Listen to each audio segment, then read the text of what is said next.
ስሙ የከኔ ወደት ሆነ ክብሩ ባለም ገነነ ያለና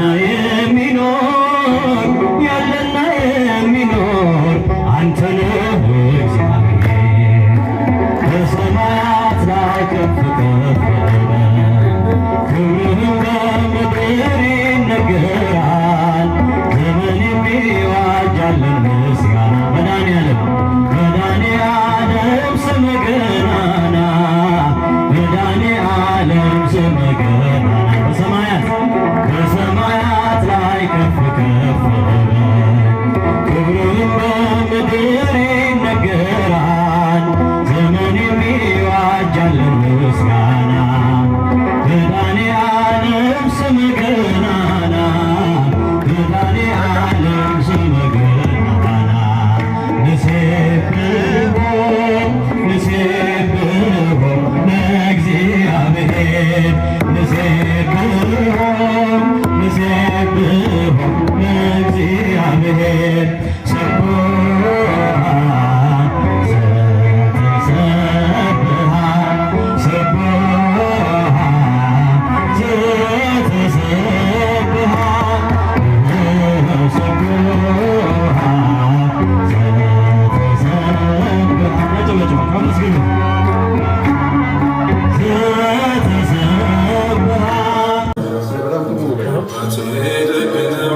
አይ እየተሰራ ነው ቪዲዮ። እኔም ለቅቄያለሁ። ሌሎቹም እንዳለ ብዙዎቹም እንትን እያደረጉ እየተጋሩት ነው እያጋሩት ስለሚያደርጉ ሪፖስት ዱት ምናምን እያደረጉት እየለቀቁ ነው።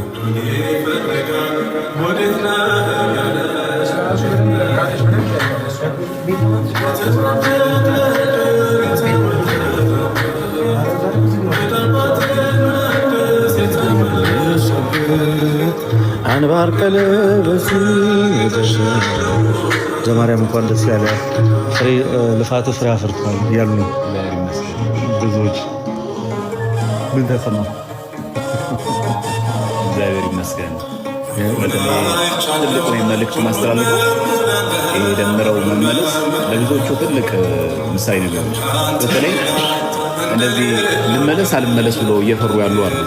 ሼም ይዟቸው ምናምን ተሸማቀው ምናምን እንዴ ልመለስ እንዴ ዛሬ ምናምን ብለው እየፈሩ ያሉ ሰዎች አሉ። እና በትልልቅ እንደዚህ በእነሱ መምህራን የሚባሏቸው ፓስተሮች የሚባሉ ኳየሮች እዛ ቤት ያሉ ሰዎች አሉ። እና ብመለስ እገለል ይሆን ምናምን ብለው ፍራቻ ያለባቸው ሰዎች አሉ።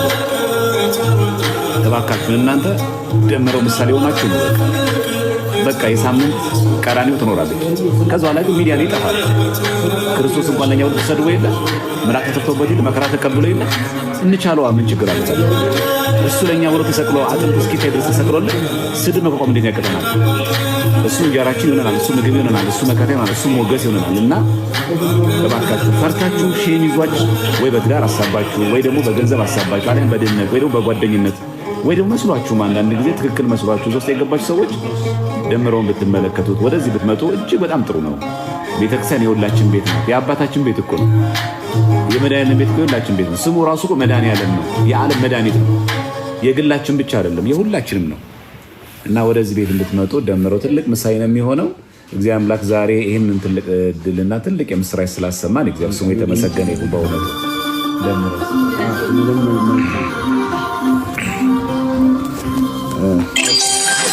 ሰላም ተወዳጆች እንዴት ናችሁ? ሰላም ለእናንተ ይሁን። ሁላችሁም በክርስቶስ ሰላም እላችኋለሁ። እኔ መናገር የምፈልገው በእውነት እኔ አሁን እዚህ ቤተክርስቲያን ላይ ስመጣ አይታችሁ ከሆነ በስሜት አይደለም ጠይቄ አለ አጠገቤ ዲያቆን ዘማርያም መግቢያተ ጽድቅን አንብቤ የቤተክርስቲያኒቷን አስተምሮ አንብቤ በብዙ ነው የመጣው እና እሷም ደግሞ አላሳፈረችኝም። አደባባይ ላይ በክብር ተቀበለችኝ። በክብር ሌላው በደብዳቤ በውርደት ለማባረር ይሞክራል።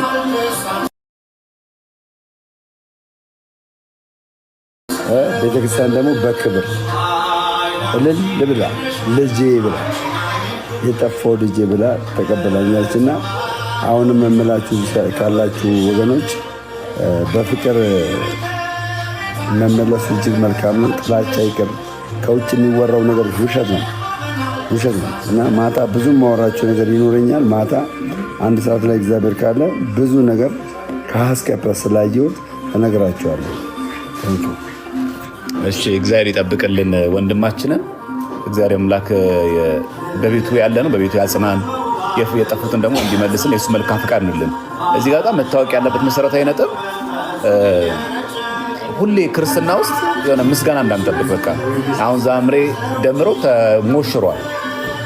ዛሬ ቤተክርስቲያን ሙሽራ ሆና ተሞሽሯል። ዛሬ መድኃኒዓለም ሆነ ደግሞ ቀን ዕለቱ መድኃኒዓለም ነው የተቀበለው፣ መድኃኒዓለም ነው በቤቱ ያስተናገደው። ዛሬ የቄደር ድንጋይ ተጠምቆ ስጋው ደሙን ተቀብሎ የከበረበት ቀን ነው።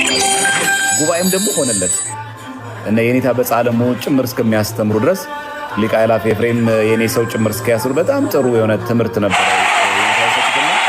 ለዚህ ያደረሰን ለዚህ ያበቃን እግዚአብሔር ስሙ የተመሰገነ። ግን አንድ ማወቅ ያለብን ነገር አለ። አሁን ካሁን በኋላ ያለው ጉዞ አልጋ ባልጋ አይደለም። የቀራኒዮ ጉዞ ነው። የቀራኒዮ ጉዞ ደግሞ ወጣ ገባ አለው፣ ስቅለት አለው፣ ምራቅ መተፋት አለው፣ መተቸት አለው፣ መሰደብ አለው። ይሄን ጭምር ማካተት ያስፈልጋል። ስለዚህ ዛሬ እንደዚህ ሆኖ ስለተገኘ ደምረው ምንም ነገር የማይገጥመው በቃ አልጋ ባልጋ የሆነ ህይወት ማለት አይደለም። የቀራኒዮ ጉዞ ካሁን ነው የሚጀምረው። ከቀራኒዮ ግን ከዓርብ ስቅለት በኋላ ግን ምን አለ? እሑድ ቀን ትንሣኤ ነው። ስለዚህ ይሄንን በጣም ልቦናን በጣም ከፍ ማድረግ ያስፈልጋል። ስለዚህ ሌላ ቤተ እምነት ያላችሁ ስትመጡ ትፈራላችሁ። የሚያስፈራችሁ ይሄን አይታችሁ ነው። ቅድለተ ቃል እየነገረኝ ነበረ። እሱ በለቀው ቪዲዮ ላይ የሀገር ስድቦች ይኖራሉ። በቃ ለሱ ስል እንሸከመው። ሰርቀን አይሁን እንጂ ዋሽተን አይሁን እንጂ ዘሙተን አይሁን እንጂ በኃጢአት አይሁን እንጂ ይሄማ በክብር እንቀበለው እንጂ ይሄማ እኮ ደስታችን እኮ ነው። ይሄማ ክብራችን እኮ ነው። ይሄማ ያርግልን እንጂ ከመከራው እንሳተፍ እንጂ ሞቶ የሚመስል ሞት ከሱ ጋር ካልተባበርን ትንሣኤው የሚመስል ትንሣኤ እንዴት ከሱ ጋር እንተባበራለን? ይሄንም ጭምር መቀበልም አስፈላጊ ነው እና እልልታ ብቻ አይደለም የሚጠበቀው ቤተክርስቲያን እና ከአሁን በኋላ ቀራኒዮ እንዳለ መታሰብ አለበት። በቤተሰብ ሊመጣ ይችላል፣ በጓደኛ ሊመጣ ይችላል፣ በስራ ባልደረቦቻችን ሊመጣ ይችላል፣ በምንበላው እንጀራ ሊመጡ ይችላሉ፣ በሁሉ ነገር ሊመጡ ይችላሉ። ማግለል፣ መሰደብ፣ ሁሉ ነገር ይኖራል። ይሄን ሁሉ ግን ዋጥ አድርጎን አሁን በቃለ እግዚአብሔር ማሸነፍ አይቻልም። እንደምታውቁት በሰሞኑ ራሱ በቃለ እግዚአብሔር ማሸነፍ እንደማይቻል አንዱ ማሳያ ነው። ያለው አማራጭ ምንድነው? ገድልና ድርሳን መጥቀስ ብቻ ነው።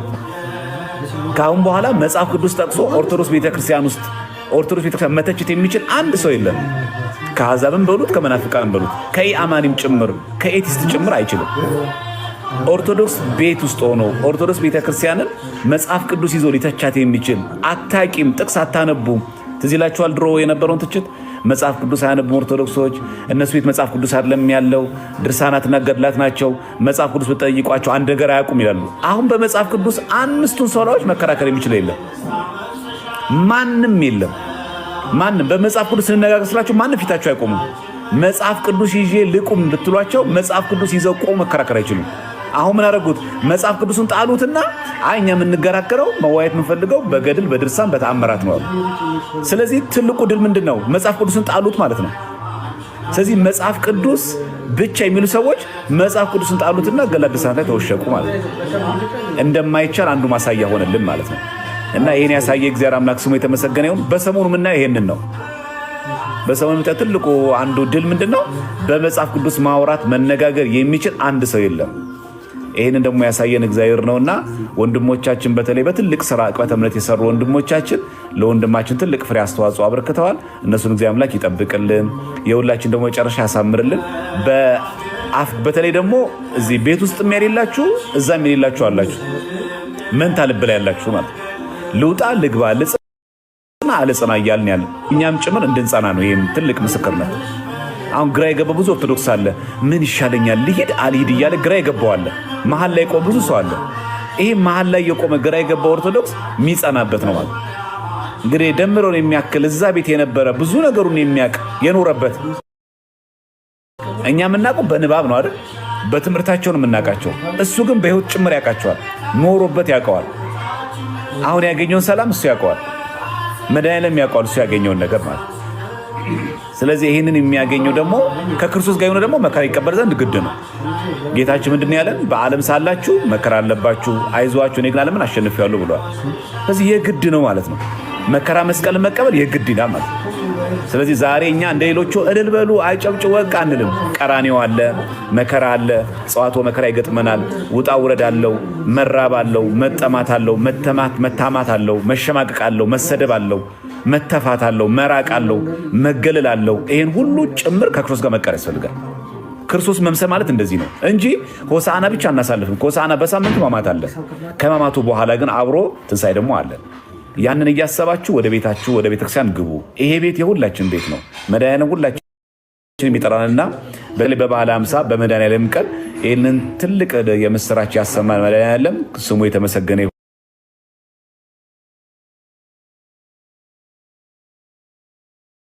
ይሁን።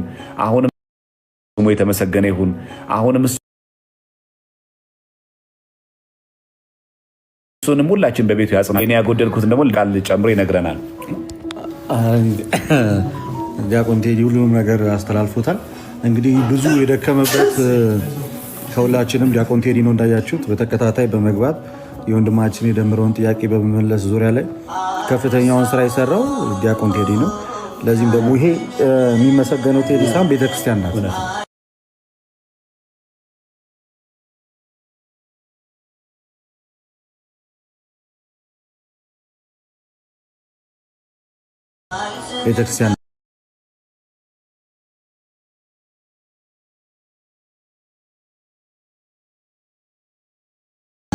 ቤተክርስቲያን ናት። ይሄ ቤተክርስቲያን ውጤት ቴዲ ከራሱ አላፈለቀው ከቤተክርስቲያኑ እና እግዚአብሔር ይስጥልን፣ በቤቱ ያቆይልን። ቴዲንም ሌሎቹንም እንደዚሁ ሰብስበን እንደምታመጣልን ባለሙሉ ተስፋ ነን። ደሜንም እግዚአብሔር አምላክ ያጽና። ደሜ እግዚአብሔር ያበርታ፣ እግዚአብሔር ያጽና። ሊመጣ በሚችሉትን ነገሮችን ሁሉ እንድትቋቋም እግዚአብሔር መንፈስ ቅዱስ ኃይሉን ይስጥ። ወላዲተ አምላክ የድንግል ማርያም ምልጃ ጸሎት አይለይ። ትልቁ ነገር እሱ። በነገራችን ላይ አሁን አንዱ ራሱ የሚገርማችሁ ምዕመናን ትልቁ ድል ነው። አሁን በቃ ከየትኛውም አሁን ከሌላ ቤተ እምነት የመጣ ሰው ወደ ኦርቶዶክስ እምነት ቤተክርስቲያን ሲመጣ መጨረሻ ላይ ማንም ሰው ጥያቄ አይጠይቅም። በቃ እኔ ጥያቄ ያለኝ ገድል ቅዱስ ላይ ጠቅሳችሁ ይሄ መጽሐፍ ቅዱስ ጥቅስ እንደዚህ ነው ብሎ የሚናገር ማንም የለም። ይሄ ገድል ይሄ ድርሳን ምን ማለት ብሎ የሚጠይቀን ነው እንጂ ያለው በመጽሐፍ ቅዱስ ትምህርት ኦርቶዶክስና ፕሮቴስታንትን ትይዩ ላይ አስቀምጦ መዋየት የሚችል አንድ ሰው የለም። ወንድሞቻችን ባደረጉት በሚስጥረ ጥምቀት፣ በሚስጥረ ቁርባን፣ በሚስጥራተ ቤተክርስቲያን እንዳለ በአምስቱ ሰዎች በተደረጉት ዲቤቶች የተማሩ ትምህርት አለ። ይሄ ትልቅ የድላችን አንዱ ምንጭ ነውና ሁላችንም በቤቱ ያጽናን፣ ወንድማችንም ያጽናልን። እንኳን ደስ አለን፣ እንኳን አብሮ ደስ አለን። ሁላችንም በተለይ በአንድ ሰው ንስሐ መግባት በሰማይ መላእክት ዘንድ ደስታ አይደል ያለ። ስለዚህ አሁን ደምረው መጀመሪያ ተጠምቆ ስለነበረ በ40 ቀኑ አሁን የተደረገለት ቄደር ነው። ስለዚህ ምን ያደረገ ማለት ነው? ምን አፕዴት አደረገ ማለት ነው? ታውቃላችሁ፣ ኦልድ ነበር ማለት ነው። የቀረ ያረጀ ነበር፣ ብሉይ ነበር። አሁን ሐዲስ ሆነ። አሁን ክርስቶስን ለበሰው። አሁን ክርስቶስን ስጋውን በልቶ ደሙን ጠጥቶ ከክርስቶስ ጋር ህብረት አደረገው። አፕዴት አደረገ ማለት አይታችኋል። ስለዚህ አፕዴት ያላረጋችሁ ብዙ ጊዜ በሃይማኖት በኑፋቄ እርጅት ያላችሁ ሌላ ቤተ እምነት ያላችሁ ሰዎች እባካችሁን ግቡ። አርጅታችኋል። ውስጣችሁ ቆይቷል። ብልየት አግኝቶታል። ብሉይ ነው፣ ወደ ሐዲስ ነው። ሐዲስ የተባለችው ቤተክርስቲያናችን ናት። በጥምቀት ታድሰናለች፣ በሜሮን ታከብረናለች፣ በስጋው ደግሞ ከእሱ ጋር አንድ ታደርገናለች። ስለዚህ አሁን ያደረገው እሱ አዲስ ጥምቀት አይደለም። ቀንድ እንትን ነው ሚስጥረ ማን ነው? ከቤተክርስቲያናችን ከንስሐ ጥምቀቶች አንዱ የሆነው ቄደር ነው። የቄደር ጥምቀት ደግሞ አንድ ሰው ሌላ ቤተ እምነት የነበረ ወይ ደግሞ ከሌላ ቤተ እምነት ጋር ሩካቤ ስጋ ያደረገ ወይ ደግሞ ጣዖት አምልኮ ውስጥ የገባ ኦርቶዶክሳዊ የነበረ መጀመሪያ የሚጠመቀው የንስሐ ጥምቀት ነው። ይህንን ነው ዛሬ እንደሚያገኙ ማለት ነው። ስለዚህ ምን አደረገ? ቨርዥኑን ነው አፕዴት የሚያደርገው ማለት ነው። ስለዚህ ይሄ ቨርዥኑ ምንድነው? ክርስቶሳዊ የሆነ አዳማዊ የሆነው ዓለማዊ የሆነው ምንፍቅናዊ የነበረው ያ ቨርዥን ተቀየረና ክርስቶሳዊ የሆነ ሰው ሆነ። የክርስቶስ ሙሽራ ተባለ። የእግዚአብሔር ስሙ የተመሰገነ ይሁን።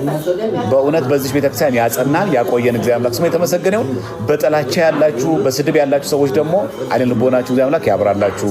እኛ አንሰድባችሁም በስድብ እግዚአብሔር ወደ ቀናው መንገድ ይምራችሁ።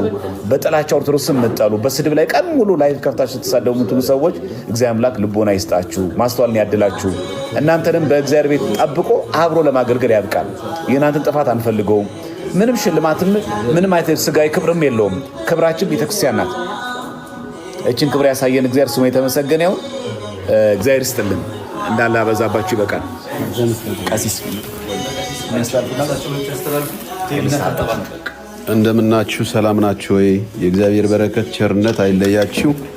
የእናታችን የድንግል ማርያም ምልጃዋ አይለየን። ወንድማችን እንግዲህ ጥምቀት ስለማይደገም መጀመሪያ ስለተጠመቀ በልጅነቱ አሁን ቄደር ጥምቀት ነው የተጠመቀው እሱን የሚወርስበት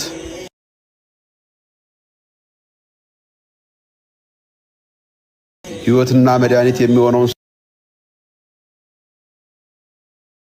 ሥጋውና ደሙን ተቀብሏል። የክርስቶስ ሥጋው ሕይወታችን መድኃኒታችን ነው፣ ፈዋሻችን ነው። ሥጋውን የበላ ደሙን የጠጣ የዘላለም ሕይወት አለው የሚለው እኔ ረጅም ጊዜ ከኔ ጋር ቆይቷል።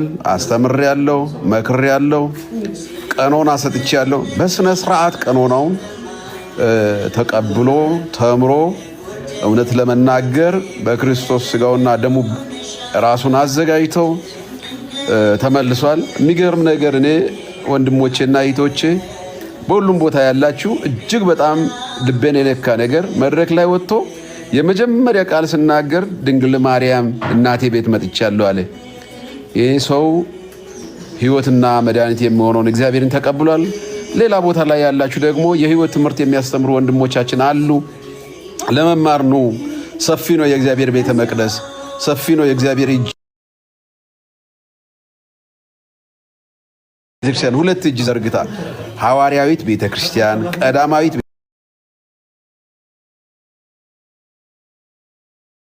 ቤተክርስቲያን የክርስቶስን ወንጌል ኢየሱስ ክርስቶስን አምላክ ፈጣሪ ንጉሥ ገዢ ብላ የምታስተምር ቤተክርስቲያን ልጆቼ ኑ ትላለች። ወደ ቅድስት ቤተክርስቲያን ተጠግተን ቅድስት ቤተክርስቲያንን አክብረን የእሷን ድምፅ ሰምተን ሕይወት እንድናገኝ ሁላችሁም ጊዜ ሳሰጡ ነው። በሩ ክፍት ነው። የሥላሴ ልጅነትን አግኙ። የሥላሴ ልጅነት ስታገኙ ታላቅ ክብር ታገኛላችሁ። የእግዚአብሔር በረከት፣ የእግዚአብሔር ቸርነት፣ የድንግል ማርያም አማላጅነት፣ የጻድቃን፣ የሰማዕታት፣ የነቢያት፣ የሐዋርያት ጸጋቸው፣ በረከታቸው፣ ሕይወታቸው አይለየን። እናንተ የቅዱሳን ልጆች ናችሁ። የነቢያት፣ የሐዋርያት፣ የጻድቃን የነ ቅዱስ ጳውሎስ ልጆች ናችሁ። የነ ቅዱስ ጴጥሮስ ልጆች ናችሁ። በርቱ፣ በሃይማኖታችሁ ጽኑ። እግዚአብሔር ከእናንተ ጋር ይሁን። አንዳችሁ ደግሞ የጨከኑት ሰውነቱ ይተርተር አሉ፣ ያዘኑለት ግን ምን አሉ? በድንጋይ ወግረን እንግደለው አሉ። ያው እንግዲህ እነዚህ ቢያንስ አዝነዋል ማለት ነው። ላሟሟቱ መቼስ አለ አይደል? በእሳት አቃጥሎ ከሚገድል በሰይፍ መትሮ የሚገድል ይሻላል አይደል? አገዳደሉ ቢያንስ አንዳንድ ጊዜ እኮ አገዳደል ራሱ አዝኖ ይገደላል እኮ። ይገርማቸዋል። አሁን ለከብቶ ለእንስሳቱ፣ ለበጎቹ፣ ለፍየሎቹ የሚያዝኑ ሰዎች መጀመሪያ አንገቱን ባርከው ያርዱታል። አንዳንዶቹ ደግሞ ዝም ብለው እኮ አቅማዳ ለማውጣት እያሉ ዝም ብለው በቁሙ ይገፉታል አይደል? እና መቼስ ሁለቱም ቢገድሉት ያንን በግ ያዘኑለት ደግሞ ገዳዮች አሉ ማለት ነው አይደል? አንገቱን የባረኩት ያለዚያ እንደው አንገቱን ሳይባረኩ ዝም ብለው በላዩ ላይ ቆዳውን የገፈፉት ደግሞ ያላዘኑለት ገዳዮች ናቸው። እና የኤርምያስ የታዘነለት ሞት በድንጋይ ተወግሮ እንዲገደል ተደረገ። የኤርምያስን በዚህ እንጨርሳለን። ግን አሁን ምን ይዘው ምንድነው?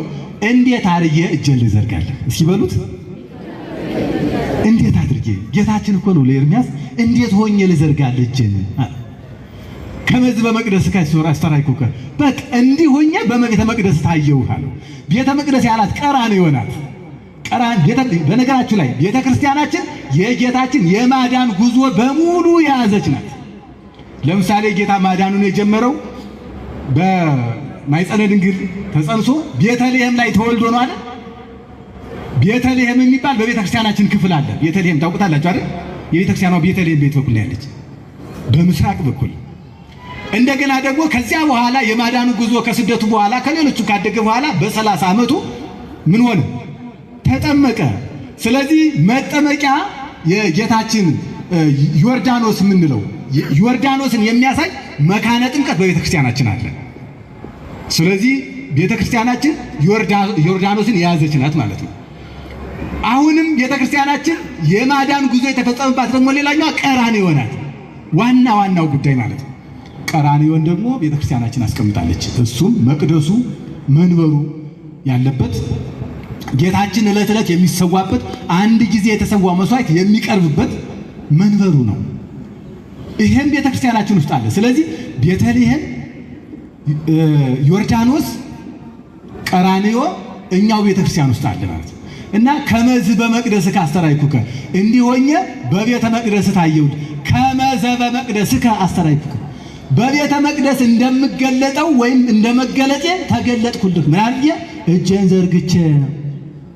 ጌታችን አምላካችን መድኃኒታችን ኢየሱስ ክርስቶስ ተገፎ ተገርፎ ተገፍቶ ምራቅ ተተፍቶበት ብዙ መከራ ተቀብሎ የመጨረሻው በሞቱ ሞትን ድል ያደረገበት ቦታ ቀራንዮ መስቀሉ ላይ ነው። መስቀሉ ላይ ያደረገው ጉዞ እያንዳንዷ ጉዞ ትምህርት ናት፣ ሕይወት ናት እያንዳንዷ ጉዞ። ስለዚህ ሲቀራንዮ መስቀሉን እንየው።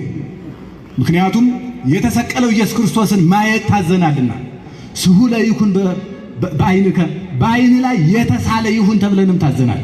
ስቅለቱ ሁልጊዜ ቤተ ክርስቲያን ስትገቡ ስለ ስቅለቱን የምናይበት ለዚያ ነው። ሁልጊዜ ጌታችን መድኃኒታችን ኢየሱስ ክርስቶስን ስቅለቱን ማየት ማለት ማዳኑን ማሰብ ቸርነቱን መናገር ነውና እና ጌታችን ሲሰቀል እጁን ዘርግቶ ነው የተሰቀለው። ምን አድርጎ? እጁን እንዲህ ዘርግቶ። ለምንድን ነው እጁን ዘርግቶ የተሰቀለው? አለፍ ከርዕሳችን ጋር የሚሄድ እንዲሆኝ ታየውህ የሚለውን ነገር እንድናይ እንጂ የማዳኑን ጉዞ በዚህ ጊዜ መናገር እንኳን አይደለም እድሜ ልክንም መናገር አይቻልም። ግን እጁን ዘርግቶ መሰቀሉ ለምንድን ነው? ቅዱስ አትናቴዎስ እንዲህ ይላል፣ እጁን የዘረጋው ሕዝብና አሕዛብን ለማቀፍ ነው ይላል። ለመሳብ እጁን ዘርግቷል። እንዲህ እጁን ዘርግቶ በቀኝ እጁ ሕዝብን በግራ እጁ አሕዛብን ጠርቶ ወደሱ ለመሰብሰብ ዓለምን ለማዳን መሰቀሉን ለማሳየት ነው። እንደ ኤርምያስ በድንጋይ ተወግሮ ሰውነቱ ተበጣጥሶ፣ እንደ ኢሳይያስ በኩላብ ተመትሮ ወይም በመጋዝ ከሁለት ተከፍሎ፣ እንደ ሌሎቹ እንደነ ጳውሎስ በሰይፍ ተመትሮ ጌታችን ያላዳነ ለምንድን ነው? ለምን መሰቀል አስፈለገው? ይሄም ሊታይ የሚገባው ጉዳይ ነው። የጌታችን ሰውነቱ አልተከፈለም፣ እንዳለ ተሰቅሎ ነው ያዳነን። ተሰቅሎ እኛን ማዳኑ ለምንድን ነው ብለን ከጠየቅ ጌታችን የተከፈለችን ቤተክርስቲያን ሊያስረክበን እንዳልፈለገ ማሳያ ነው።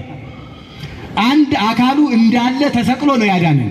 ልብ በሉ፣ ተሰቅሎ ማዳኑ ሰውነቱ ሳይቆረጥ ሳይፈለጥ እንዳለ ሰውነቱ እንዳለ ያዳነበት ምክንያት ቤተክርስቲያንን የወለዳት ቀራንዮ ላይ ነው። ጌታችን ቤተክርስቲያንን የወለዳት።